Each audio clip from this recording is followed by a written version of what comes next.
it's time to sit back and relax with your favorite drink. And listen.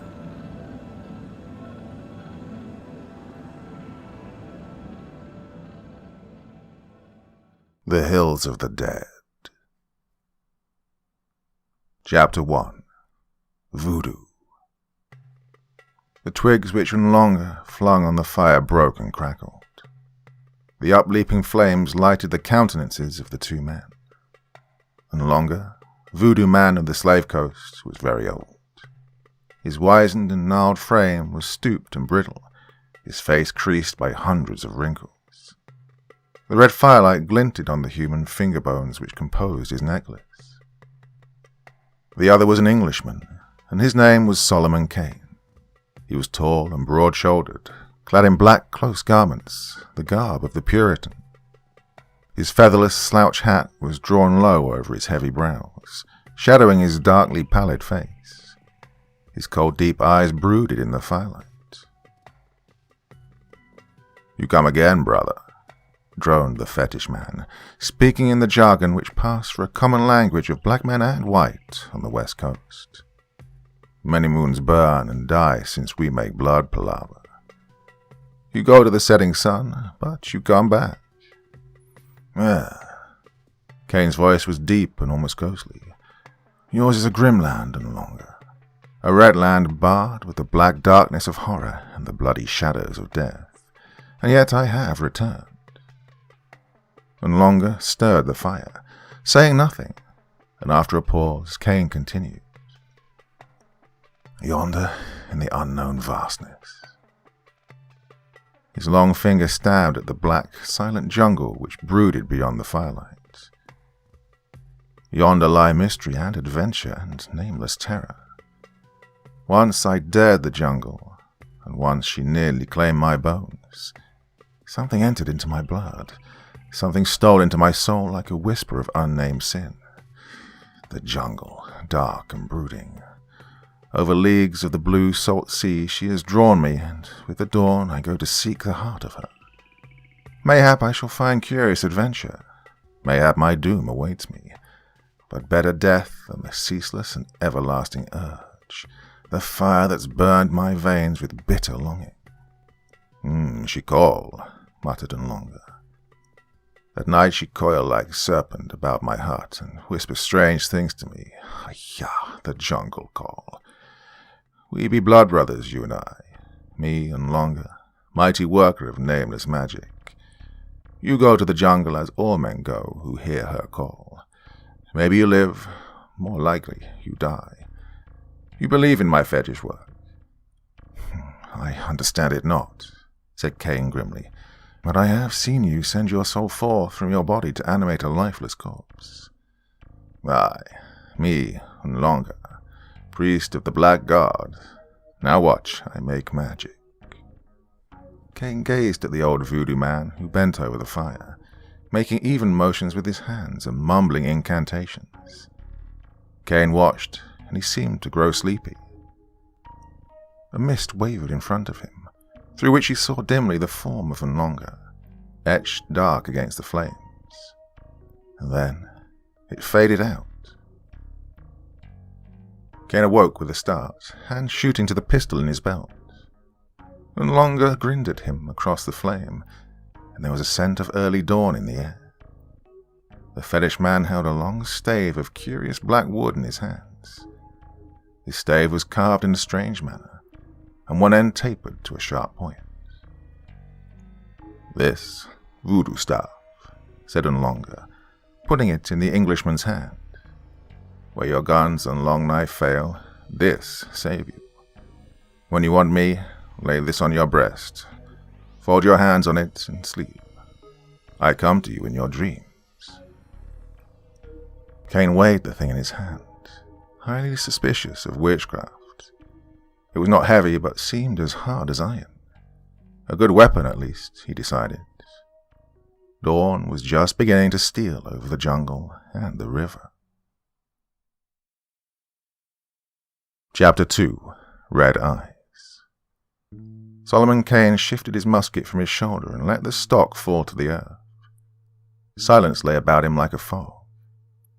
Kane's lined face and tattered garments showed the effect of long bush travel. He looked about him. Some distance behind him loomed the green, rank jungle, thinning out to low shrubs, stunted trees, and tall grass. Some distance in front of him rose the first of a chain of bare, somber hills, littered with boulders, shimmering in the merciless heat of the sun. Between the hills and the jungle lay a broad expanse of rough, uneven grasslands, dotted here and there by clumps of thorn trees. An utter silence hung over the country. The only sign of life was a few vultures flapping heavily across the distant hills. For the last few days, Kane had noticed the increasing number of these unsavory birds. The sun was rocking westward, but its heat was in no way abated. Trailing his musket, he started forward slowly. He had no objective in view. This was all unknown country, and one direction was as good as another. Many weeks ago, he had plunged into the jungle with the assurance born of courage and ignorance. Having by some miracle survived the first few weeks, he was becoming hard and toughened, able to hold his own with any of the grim denizens of the fastness he dared. As he progressed, he noted an occasional lion spoor, but there seemed to be no animals in the grasslands, none that left tracks at any rate. Vultures sat like black, brooding images in some of the stunted trees, and suddenly he saw an activity among them some distance beyond. Several of the dusky birds circled about a clump of high grass, dipping, then rising again.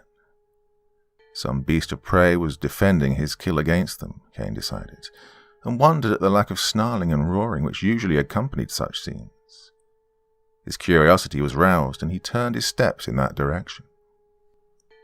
At last, pushing through the grass which rose above his shoulders, he saw, as through a corridor walled with the rank waving blades, a ghastly sight. The corpse of a black man lay, face down, and as the Englishman looked, a great dark snake rose and slid away into the grass, moving so quickly that Kane was unable to decide its nature. But it had a weird, human-like suggestion about it. Kane stood over the body, noting that while the limbs lay awry as if broken, the flesh was not torn as a lion or leopard would have torn it. He glanced up at the whirling vultures and was amazed to see several of them skimming along close to the earth, following a wave of the grass which marked the flight of the thing which had presumably slain the black man. Kane wondered what thing the carrion birds, which eat only the dead, were hunting through the grasslands, but Africa is full of never-explained mysteries. Kane shrugged his shoulders and lifted his musket again. Adventures he'd had in plenty since he parted from Unlonga so many moons ago, but still that nameless, paranoid urge had driven him on, deeper and deeper into those trackless ways. Kane could not have analyzed this call. He would have attributed it to Satan, who lures men to their destruction, but it was but the restless, turbulent spirit of the adventurer, the wanderer, the same urge which sends the gypsy caravans around the world, which drove the Viking galleys over unknown seas, and which guides the flights of the wild geese. Kane sighed. Here in this barren land seemed neither food nor water, but he had wearied unto the death of the dark, rank venom of the thick jungle. Even a wilderness of bare hills was preferable, for a time at least. He glanced at them, where they lay brooding in the sun, and started forward again. He held Unlonga's fetish stave in his left hand, and though his conscience still troubled him for keeping a thing so apparently diabolic in nature, he'd never been able to bring himself to throw it away. Now, as he went toward the hills, a sudden commotion broke out in the tall grass in front of him, which was, in places, taller than a man. A thin, high-pitched scream sounded, and on its heels an earth-shaking roar. The grass parted and a slim figure came flying toward him like a wisp of straw blown in the wind. A brown-skinned girl, clad only in a skirt-like garment. Behind her, some yards away but gaining swiftly, came a huge lion. The girl fell at Kane's feet with a wail and a sob and lay clutching at his ankles. The Englishman dropped the voodoo stave, raised his musket to his shoulder, and sighted coolly at the ferocious feline face which neared him every instant. The The girl screamed once and slumped on her face. The huge cat leaped high and wildly to fall and lie motionless. Kane reloaded hastily before he spared a glance at the form at his feet. The girl lay as still as the lion he'd just slain, but a quick examination showed that she'd only fainted. He bathed her face with water from his canteen, and presently she opened her eyes and sat up. Fear flooded her face as she looked at her rescuer, and she made to rise. Kane held out a restraining hand, and she cowered down, trembling. Well, the roar of his heavy musket was enough to frighten any native who'd never seen a white man before, Kane reflected. The girl was slim and well-formed. Her nose was straight and thin-bridged.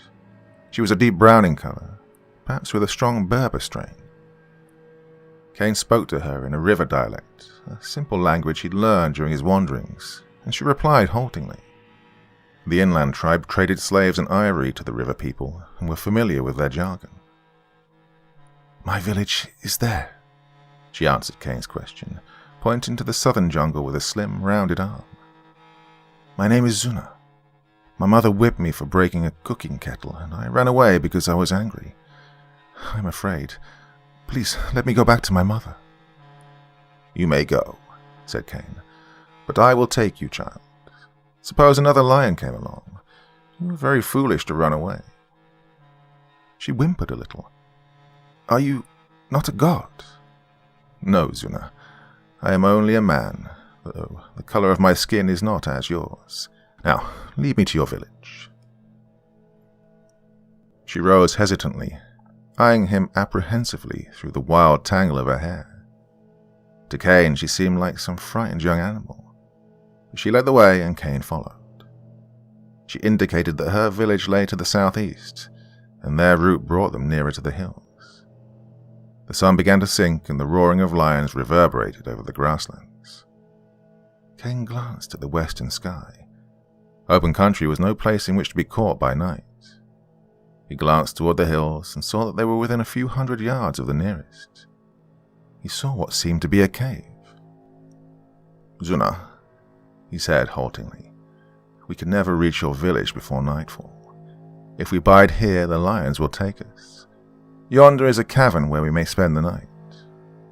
She shrank and trembled. "Not in the hills, mister," she whimpered.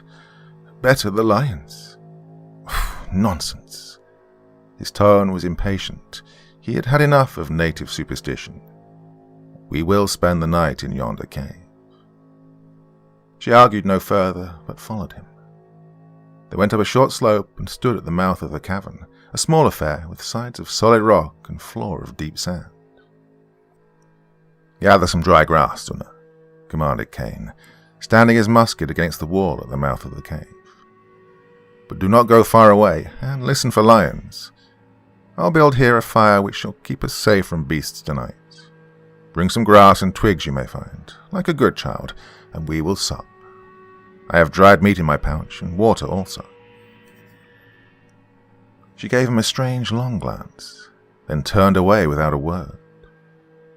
Kane tore up grass near at hand, noting how it was seared and crisp from the sun, and heaping it up, struck flint and steel. Flame leaped up and devoured the heap in an instant. He was wondering how he could gather enough grass to keep a fire going all night, when he became aware that he had visitors. And Kane was used to grotesque sights, but at first glance he started, and a slight coldness traveled down his spine. Two men stood before him in silence. They were tall and gaunt and entirely naked. Their skins were a dusty black, tinged with a grey, ashy hue, as of death. Their faces were different from any he had ever seen. The brows were high and narrow, the noses huge and snout-like. The eyes were inhumanly large and inhumanly red. As the two stood there, it seemed to Kane that only their burning eyes lived. He spoke to them, but they did not answer. He invited them to eat with a motion of his hand, and they silently squatted down near the cave mouth, as far from the dying embers of the fire as they could get. Kane turned to his pouch and began taking out the strips of dried meat which he carried. He glanced at his silent guests. It It seemed to him that they were watching the glowing ashes of his fire rather than him. The sun was about to sink behind the western horizon. A red, fierce glow spread over the grasslands, so that it seemed like a waving sea of blood. Cain knelt over his pouch and, glancing up, saw Zuna come around the shoulder of the hill with her arms full of grass and dry branches. And as he looked, her eyes flared wide. The branches dropped from her arms, and her scream knifed the silence, fraught with terrible warning. Cain whirled on his knee. Two great forms loomed over him as he came up with the lithe motion of a springing leopard. The fetish stave was in his hand, and he drove it through the body of the nearest foe with a force which sent its sharp point out between the man's shoulders. The long, lean arms of the other locked about him, and the two went down together. The talon-like nails of the stranger were tearing at his face, the hideous red eyes staring into his with a terrible threat, as Cain writhed about and, fending off the claws with one arm, drew his pistol. He pressed the muzzle close against the man's side and pulled the trigger. At the muffled report, the stranger's body jerked to the concussion of the bullet, but the thick lips merely gaped in a horrid grin. One long arm slid under Cain's shoulders, the other hand gripped his hair. The Englishman felt his head being forced back irresistibly. He clutched at the other's wrists with both hands, but the flesh under his frantic fingers was as hard as wood. Cain's brain was reeling. His neck seemed ready to break with a little more pressure. He threw his body backward with one volcanic effort, breaking the deadly hold. The other was on him, and the talons were clutching again. Cain found and raised the empty pistol, and he felt the man's skull cave in like a shell as he brought down the long barrel with all his strength. And once again the writhing lips parted in fearful mockery. And now a near panic clutched Cain. What sort of man was this, who still menaced his life with tearing fingers after having been shot and mortally bludgeoned? No man, surely, but rather one of the sons of Satan. At the thought, Cain wrenched and heaved explosively, and the close-locked combatants tumbled across the earth to come to a rest in the smouldering ashes before the cave mouth. Cain barely felt the heat, but the mouth of his foe gaped, this time in seeming agony. The frightful fingers loosened their hold, and Cain sprang clear.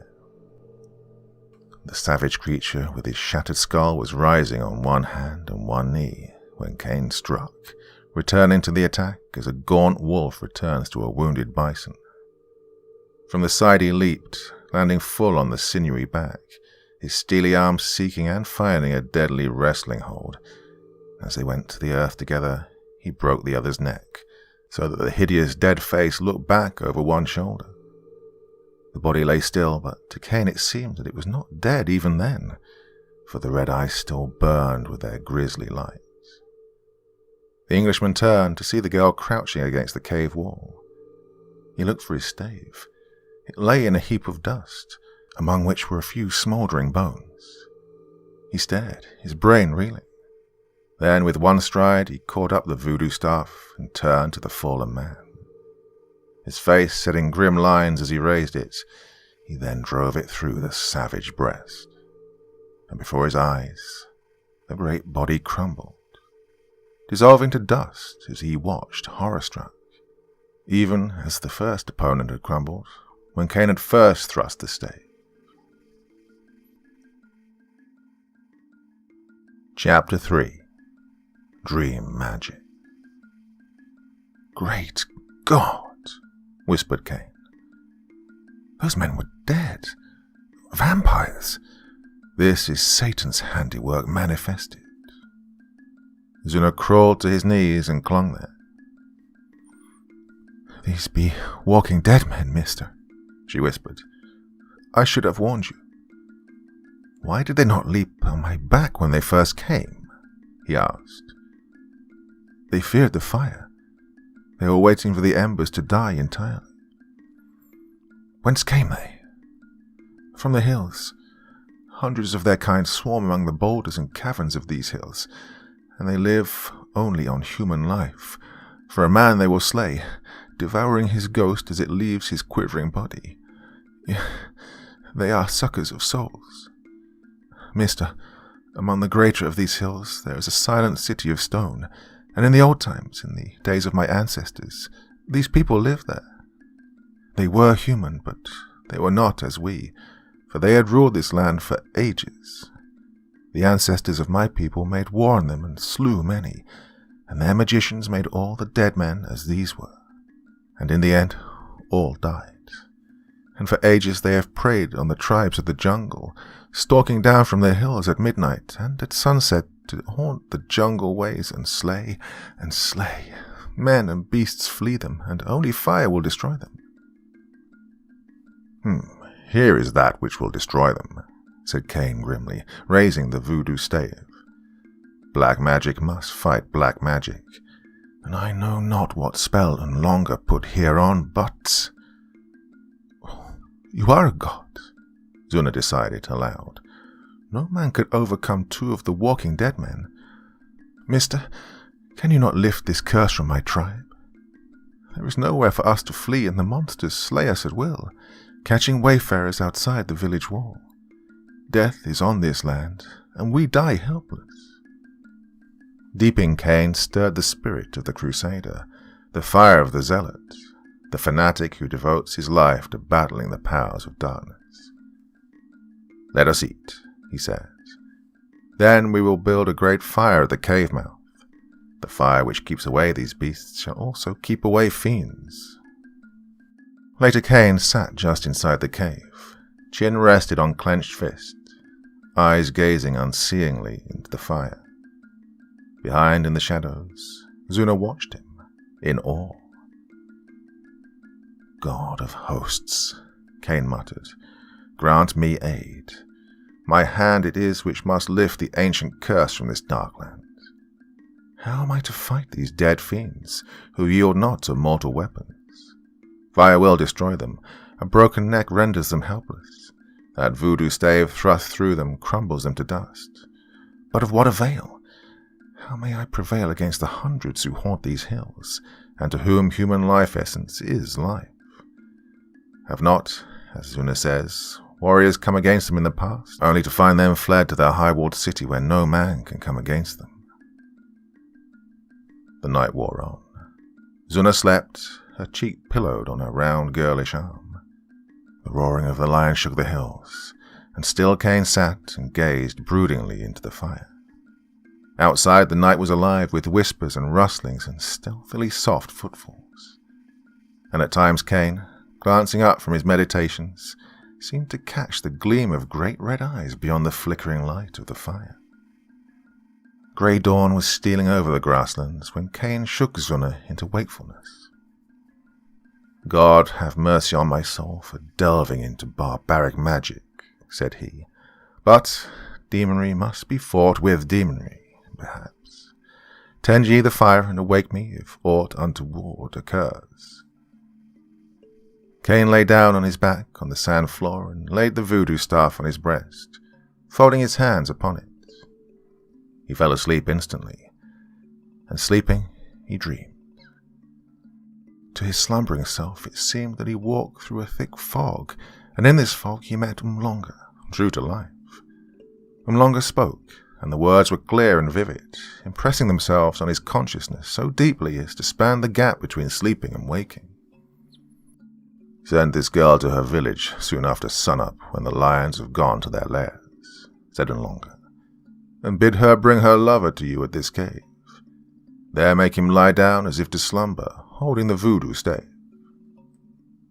The dream then faded, and Cain awoke suddenly, wondering.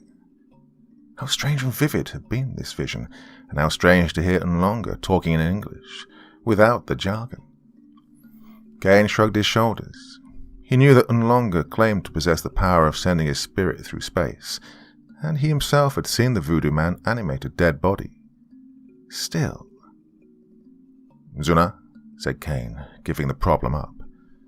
I will go with you as far as the edge of the jungle, and you must go on to your village and return here to this cave with your lover. Kran? She asked naively. Whatever his name is. Now eat, and we will go. Again the sun slanted toward the west. Cain sat in the cave, waiting. He'd seen the girl safely to the place where the jungle thinned to the grasslands, and though his conscience stung him at the thought of the dangers which might confront her, he sent her on alone and returned to the cave. He sat now, wondering if he would not be damned to everlasting flames for tinkering with the magic of a black sorcerer, blood brother or not. Light footfalls sounded, and as Cain reached for his musket, Zuna entered, accompanied by a tall, splendidly proportioned youth whose brown skin showed that he was of the same race as the girl. His soft, dreamy eyes were fixed on Cain in a sort of awesome worship. Evidently the girl had not minimized this new god's glory in her telling. He bade the youth lie down as he directed and placed the voodoo stave in his hands. Zuna crouched at one side, wide-eyed. Cain stepped back, half ashamed of his mummery and wondering what, if anything, would come of it. Then, to his horror, the youth gave one gasp and stiffened. Zuna screamed, bounding erect. "You have killed Kran!" she shrieked, flying at the Englishman, who stood struck speechless. Then she halted suddenly. She wavered, drew a hand languidly across her brow. She slid to lie down with her arms about the motionless body of her lover. And this body moved suddenly, made aimless motions with hands and feet, then sat up, disengaging itself from the clinging arms of the still senseless girl. Kran looked up at Cain and grinned, a sly, knowing grin which seemed out of place on his face somehow. Cain started. Those soft eyes had changed in expression and were now hard and glittering and snaky. Unlonga's eyes. "Aye," said Kran in a grotesquely familiar voice. "Blood brother, you got no greeting for Unlonga?" Cain was silent. His flesh crawled in spite of himself. Kran rose and stretched his arms in an unfamiliar sort of way, as if his limbs were new to him. He slapped his breast approvingly. "Me, Unlonga," said he in the old, boastful manner. "Mighty juju man. Blood brother, not you know me, eh?" "You are Satan," said Cain sincerely. "Are you Kran, or are you Unlonga?" "Me, Unlonga," assured the other. "My body sleep in juju hut on coast, many treks from here. I borrow Kran's body for a while. My ghost travel 10 days' march in one breath, 20 days' march in the same time. My ghosts go out from my body and drive out Kran's." "And is Kran dead?" "No, he's not dead. I send his ghost to Shadowland for a while. Send the girl's ghost too, to keep him company. By and by come back." "This is the work of the devil," said Cain frankly. "But I have seen you do even fouler magic. So, shall I call you Unlonga or Kran?" "Kran. Me, Unlonga. Bodies like clothes. Me, Unlonga, in here now." And he rapped his breast. "Kran live along here. Then he be Kran and I be Unlonga. Same like before. Kran no live along now. Unlonga live alone in this body. Blood brother, I am Unlonga." Cain nodded. This was in truth a land of horror and enchantment. Anything was possible, even that the thin voice of Unlonga should speak to him from the great chest of Kran, and the snaky eyes of Unlonga should blink at him from the handsome young face of this boy. This land I know a long time," said Unlonga, getting down to business. "Mighty juju, these dead people. No need to waste time, I know.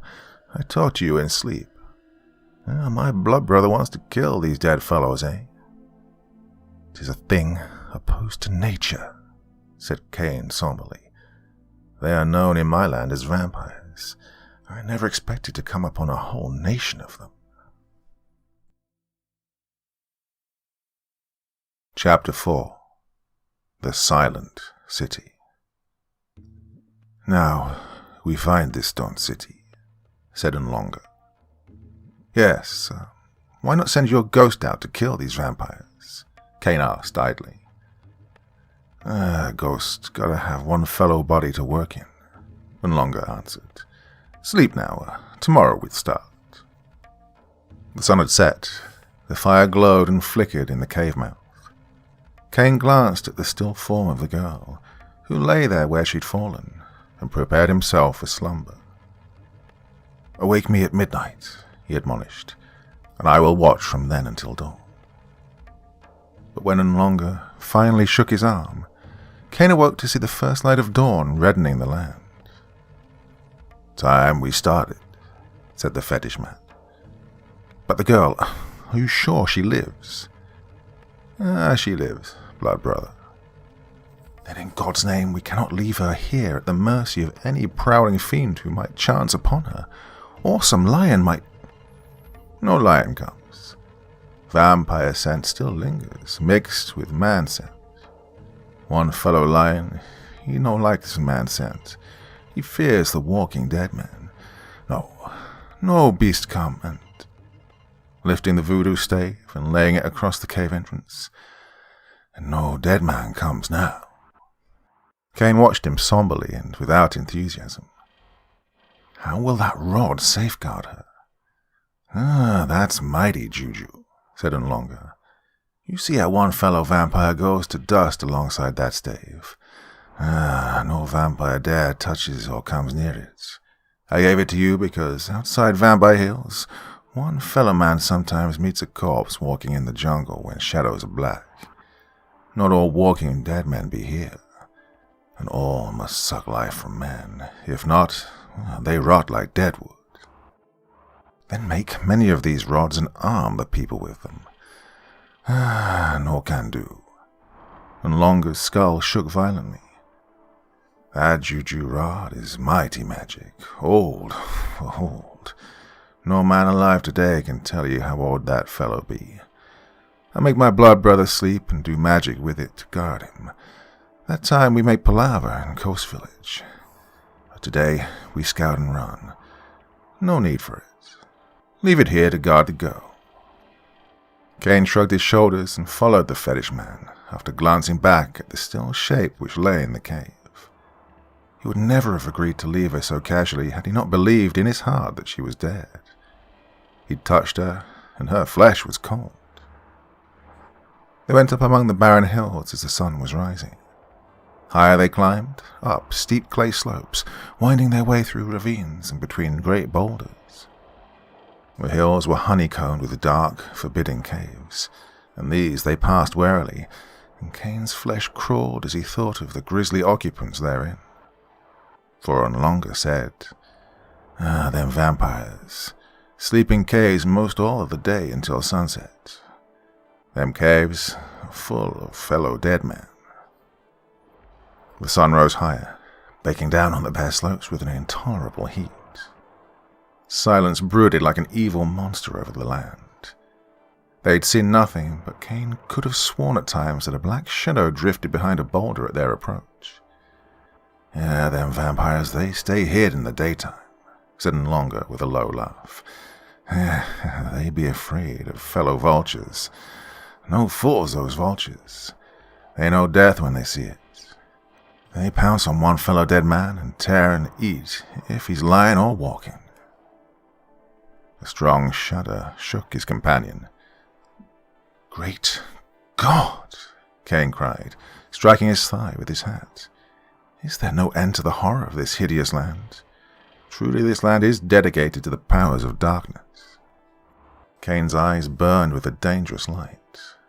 The terrible heat, the solitude, and the knowledge of the horrors lurking on either hand were shaking even his steely nerves. Keep on, blood brother, admonished Unlonger, with a low gurgle of amusement. That son, he'll knock you dead. Cain shifted the musket he had, insisted on bringing, and made no reply. They mounted an eminence at last and looked down on a sort of plateau, and in the center of this plateau was a silent city of grey and crumbling stone. Cain was smitten by a sense of incredible age as he looked.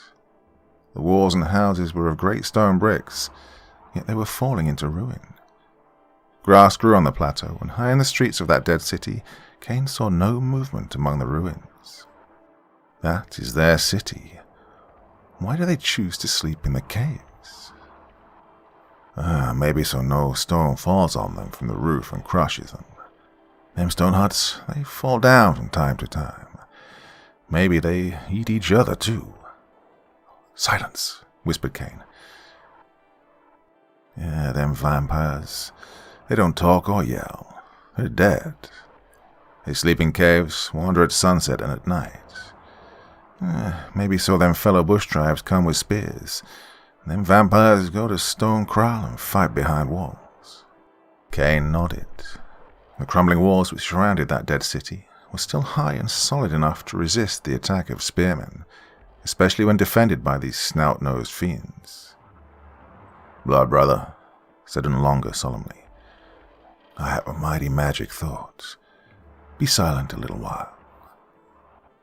Kane seated himself on a boulder and gazed broodingly at the bare crags and slopes which surrounded them. Far away to the south he saw the leafy green ocean that was the jungle.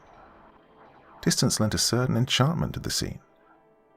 Closer at hand loomed the dark blotches that were the mouths of the caves of horror. Unlonger was squatting, tracing some strange pattern in the clay with a dagger point.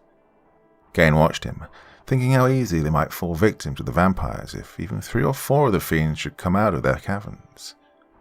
And even as he thought that, a black and horrific shadow fell across the crouching fetish man. Kane acted without conscious thought. He shot from the boulder where he sat, like a stone hurled from a catapult, and his musket stock shattered the face of the hideous thing who had stolen upon them. Back and back Kane drove his inhuman foe, staggering, never giving him the time to halt or launch an offensive, battering him with the onslaught of a frenzied tiger. At the very edge of the cliff, the vampire wavered, then pitched back over, to fall for 100 feet and lie writhing on the rocks of the plateau below. Unlonger was on his feet pointing. The hills were giving up their dead. Out of the caves they were swarming, the terrible black silent shapes. Up the slopes they came charging, and over the boulders they came clambering, and their red eyes were all turned toward the 2 humans who stood above the silent city. The caves belched them forth in an unholy judgment day. Unlonger pointed to a crag some distance away, and with a shout started running fleetly toward it. Kane followed. From behind boulders, taloned hands clawed at them, tearing their garments. They raced past caves, and mummied monsters came lurching out of the dark, gibbering silently to join in the pursuit. The dead hands were close at their back when they scrambled up the last slope and stood on a ledge which was the top of the crag. The fiends halted silently a moment, then came clambering after them. Kane clubbed his musket and smashed down into the red-eyed faces, knocking aside the up-leaping hands. They surged up like a great wave. He swung his musket in a silent fury that matched theirs. The wave broke and wavered back, and then came on again. He could not kill them. These words beat on his brain like a sledge on an anvil as he shattered wood-like flesh and dead bone with his smashing swings. He knocked them down, hurled them back, but they rose and came on again. Well, this couldn't last. What in God's name was Unlonger doing? Kane spared one swift, tortured glance over his shoulder. The fetish man stood on the highest part of the ledge, head thrown back, arms lifted as if in invocation. Kane's vision blurred to the sweep of hideous faces with red, staring eyes.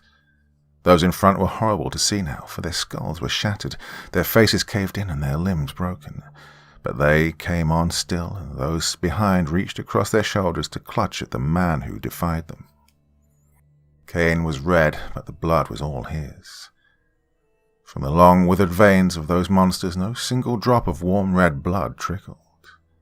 Suddenly from behind him came a long, piercing wail, from Unlonger. Over the crash of the flying musket stock and the shattering of bones, it sounded high and clear, the only voice lifted in that hideous fight. The wave of vampires washed about Kane's feet, dragging him down. Keen talons tore at him, flaccid lips sucked at his wounds. He reeled up again, dishevelled and bloody, clearing a space with a shattering sweep of his splintered musket. Then they closed in again, and he went down. This is the end, he thought. But even at that instant the press slackened and the sky was suddenly filled with the beat of great wings. Then he was free and staggered up, blindly and dizzily, ready to renew the strife. He halted, frozen. Down the slope the vampire horde was fleeing, and over their heads and close at their shoulders flew huge vultures, tearing and rending avidly, sinking their beaks into the dead flesh, devouring the creatures as they fled. Kane laughed, almost insanely.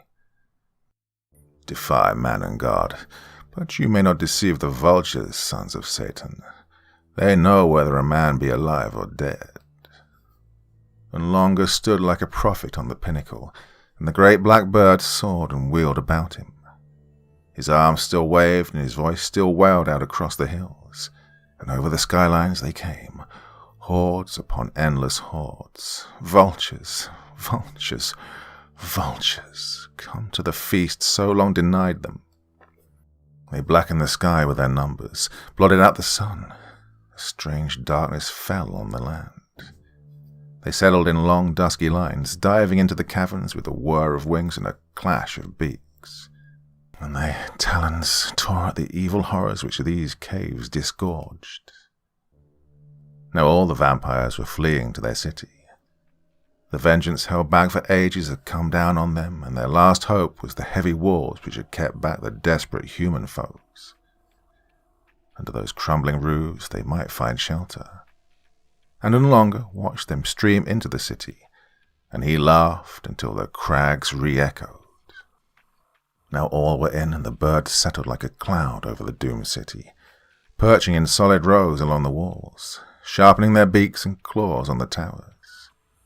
And Longer struck flint and steel to a bundle of dry leaves he brought with him.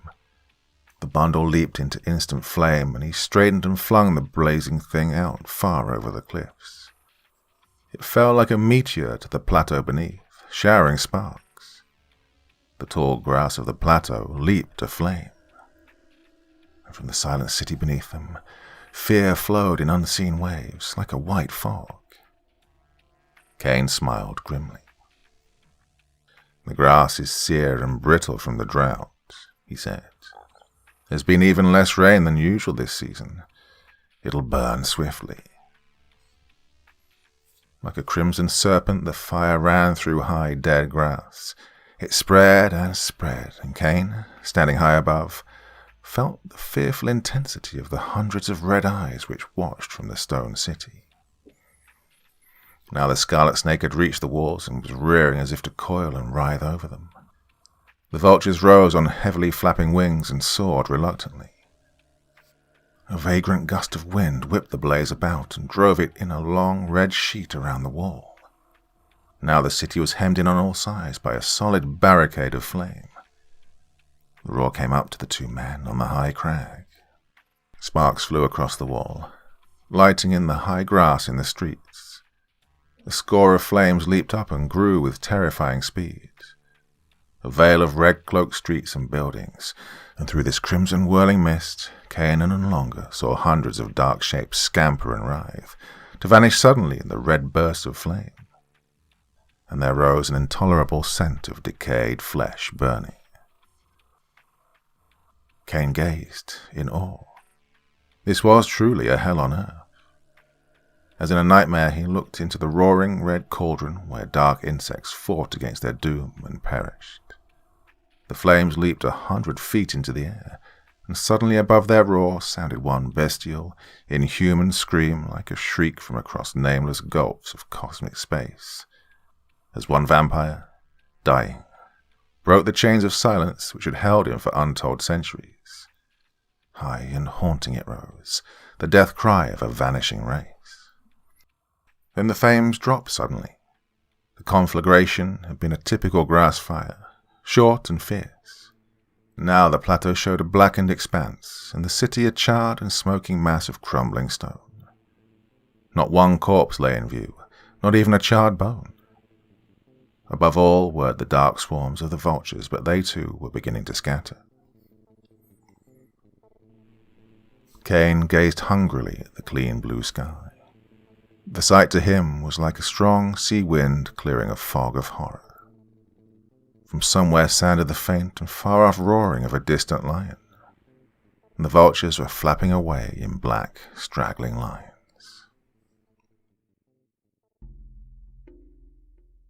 Chapter 5. Palaver Set. Cain sat in the mouth of the cave where Zuna lay, submitting to the fetish man's bandaging. The Puritan's garments hung in tatters about his frame. His limbs and breasts were deeply gashed and darkly bruised, but he had had no mortal wound in that deathly fight on the cliff. "Ah, mighty men we be," declared Unlonger with deep approval. "Vampire City be silent now. Sure enough, no walking dead man lives along these hills." "But I don't understand," said Cain, resting chin on hand. "Tell me, Unlonger, how have you done things? How talked you with me in my dreams? How came you into the body of Kran? And how summoned you the vultures?" "My blood brother," said Unlonger, discarding his pride in his pidgin English to drop into the river language understood by Cain. "I'm so old that you'd call me a liar if I told you my age. All my life I have worked magic, sitting first at the feet of mighty juju men of the south and the east. Then I was a slave to the Bukra and learned more. My brother, shall I span all these years in a moment and make you understand with a word what has taken me so long to learn? I could not make you even understand how vampires have kept their bodies from decay by drinking the lives of men. I sleep, and my spirit goes out over the jungle and the rivers to talk with the sleeping spirits of my friends. There is a mighty magic on the voodoo staff I gave you, a magic out of the old land which draws my ghost to it as a white man's magnet draws metal." Cain listened, unspeaking, seeing for the first time in Unlonger's glittering eyes something stronger and deeper than the avid gleam of the worker in black magic.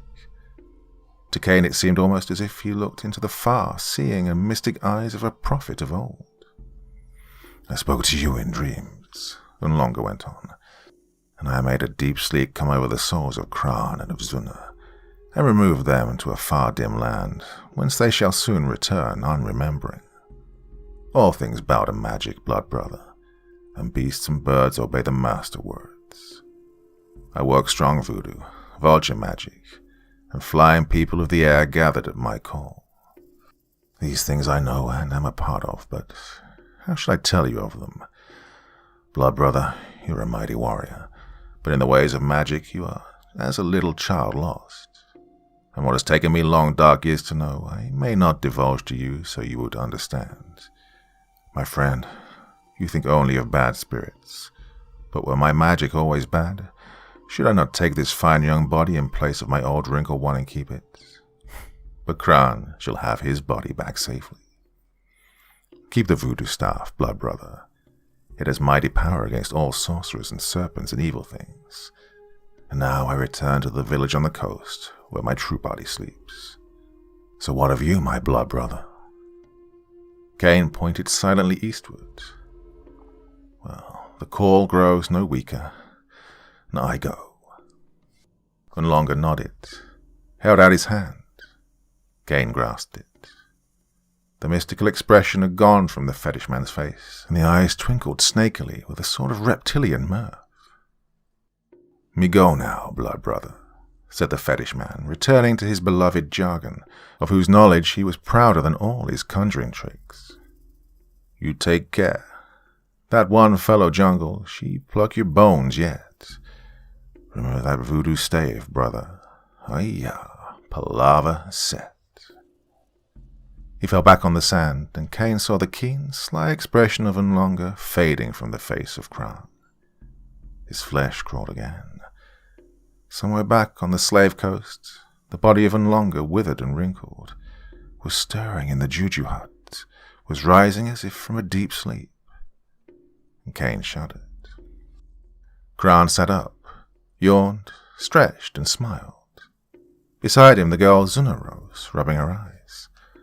"Oh, mister," said Kran apologetically. "Oh, we must have slumbered."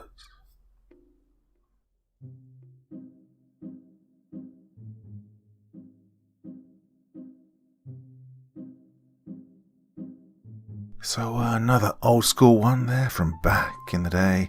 There's been a few I've done in a row like that now. Now, don't worry, I'm not going to stick with this all the time, but I don't know what. I just guess I was in the mood for doing some of the classics. But a lot of new stuff coming along. Some brilliant things that have been appearing on Dr. Creepen's Vault, the subreddit I set up so you could share your stories with me. So I'm going to be returning to a lot of them very, very soon. But I really enjoyed that one.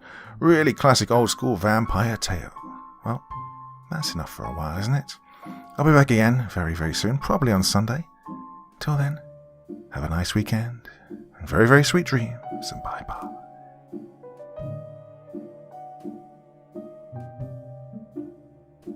Thank you so much for taking the time to listen to this story today. Really means a lot to me and to the author of the story, of course. Well, if you want to know more about me, I'm pretty much everywhere on social media. You can find me on Facebook, Twitter, Instagram. You can download my music on SoundCloud. I've got a Patreon if you feel like. Throw me $1 or $2. Very much appreciated. And of course, on Reddit, I have a place where you can leave stories if you want me to read one that you've written. Well, hoping to see you all again very soon. Till then, sweet dreams, and bye-bye.